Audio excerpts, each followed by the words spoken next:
We are going to spend this part of the program talking about Ethiopia. The East African country is in the grip of a humanitarian crisis, with allegations of mass killings and war crimes that have left parts of the country on the brink of famine. Ambassador Samantha Power has spent her career focused on crises like the one Ethiopia is facing. President Biden appointed her administrator for the U.S. Agency for International Development, and she has just returned from visiting Ethiopia and Sudan. She joins us now to talk about what she has seen on the ground in both countries and a warning that some of this conversation may be difficult to listen to. Ambassador Power, welcome back to All Things Considered. Great to be here, Ari. To start, can you just describe one image or conversation from this trip that will stay with you, that you think represents what is happening in this region right now?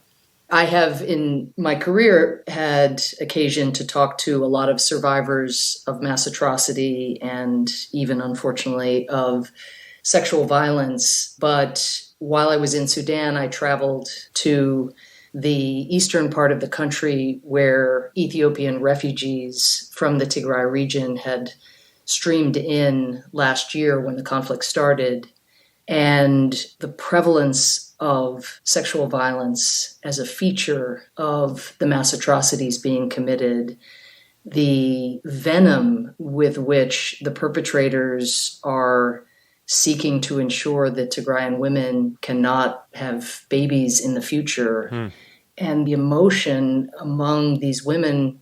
And this, for many of them, it was 8-9 months ago that they came across the border.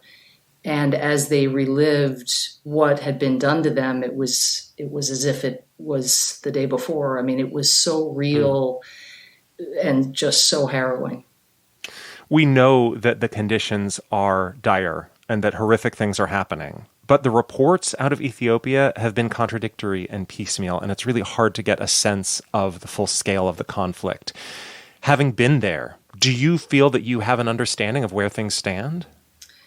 Well, the militarization of the conflict is getting worse by the day, by the hour in the day. You have the government not seeking to come to the peace table for an inclusive dialogue, but rather deploying forces. You see the rebels inside Tigray who won a victory in effectively defeating the Ethiopian government, the Eritrean forces, and the militia, and got them out of large swaths of territory. But now those rebels are pushing out and trying to take territory that they traditionally have not occupied in Ethiopia. So I think that picture is clear. What is much more obscured is the conditions of desperate civilians inside Tigray, because access has been so severely impeded. And when Ethiopian forces and officials left Tigray, bridges were burned. So it has become a kind of island where inside there, certainly there is not the violence and the atrocities that were occurring before these forces departed, but getting to the people inside has become almost impossible for humanitarians.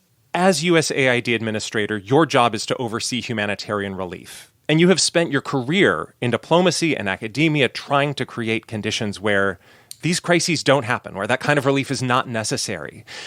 And so what's it like for you to tour the region now and see these war crimes and this humanitarian disaster that perhaps could have been avoided, that you have spent your life trying to create the conditions that they are avoided? Well, it's a reminder that there is no military solution for political grievances, and yet nobody seems to get the memo in so many countries. So it's heartbreaking. I mean, Ethiopia's story is one of such progress. Ethiopia, when I was UN ambassador, was an anchor of stability. They deployed peacekeepers throughout the continent to try to prevent atrocities in other countries on behalf of the international community and our shared humanity. And now to see those same atrocities, to see hateful rhetoric and hate speech and the dehumanization of people who are other, it's crushing, because it makes great demands on humanitarian assistance. And in truth, the United States has spent more than $1 billion over the last year meeting these humanitarian needs. And so I feel, incredibly privileged to be part of an agency that can do that can prevent people from starving and that can care for them after they've experienced sexual assault. But those are resources that we would much sooner be investing in fertilizer and in climate adaptation and in digitization and in young people and their education. But conflict takes so many countries off that development path. I have to ask, without diminishing your role, should the U.S. be sending the Secretary of State, somebody who has the authority to help avert conflict rather than somebody who can say, here's food, here's medicine, here's literal Band-Aids for a problem that perhaps might have been avoidable if the U.S. had engaged more at an earlier stage? Well, President Biden has appointed Jeff Feltman, one of the top diplomats and most experienced diplomats in the world, who was Under Secretary General at the United Nations for Political Affairs, who speaks Arabic, who has spent the better part of the last decade working to mitigate conflicts all around the world, including in sub-Saharan Africa. So that was one of President Biden's first appointments, and Jeff Feltman has been working relentlessly behind the scenes to try to bring the parties to the negotiating table. But I wouldn't confuse governments and rebels making the wrong choices with an absence of hustle on the part of the United States. The parties each seem to believe that they can win this militarily.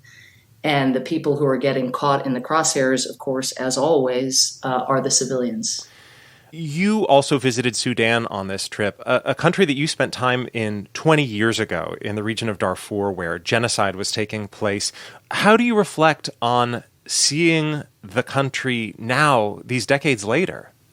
Ari, it was one of the more moving trips I've taken in my career. It really is a country for now that is going in a very positive direction. And it is a country that the United States now is in a position to support and to try to meet at this moment where it wants to move from being a country of conflict and repression and indeed of genocide in Darfur to being a model for how you move away from conflict and actually integrate diverse communities who have been at loggerheads, and how you use transitional justice, economic development, and an expansion in civil society space to do so. So it's a very rocky journey. It's extremely fragile, but the trajectory is one that I never dreamed I would see in my lifetime. Ambassador Samantha Power is the administrator for the U.S. Agency for International Development, just back from a trip through Ethiopia and Sudan. Thank you so much. Thank you, Ari.